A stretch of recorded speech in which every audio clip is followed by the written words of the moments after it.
সিলেটের একটি উপজেলা বহু আগের জেলা হওয়ার মর্যাদা লাভ করেছে। জাতীয় উপজেলাকে জেলা করা হোক, এর মধ্য দিয়ে নোয়াখালীকে বিভক্ত করে সকলকে ধন্যবাদ, সকলকে ধন্যবাদ। আল্লাহ হাফেজ, বাংলাদেশ জিন্দাবাদ।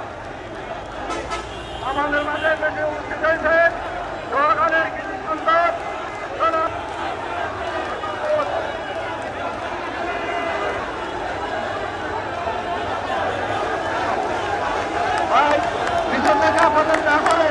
আমরা বক্তৃতা চালাতে পারবো না।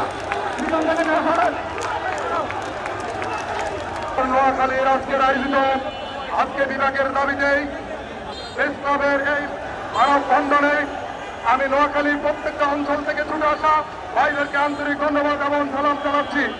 প্রিয় ভাইয়েরা, আপনারা জানেন দীর্ঘদিনের ঐতিহ্যবাহী সেই ব্রিটিশের হাত থেকেই স্টেট থেকেই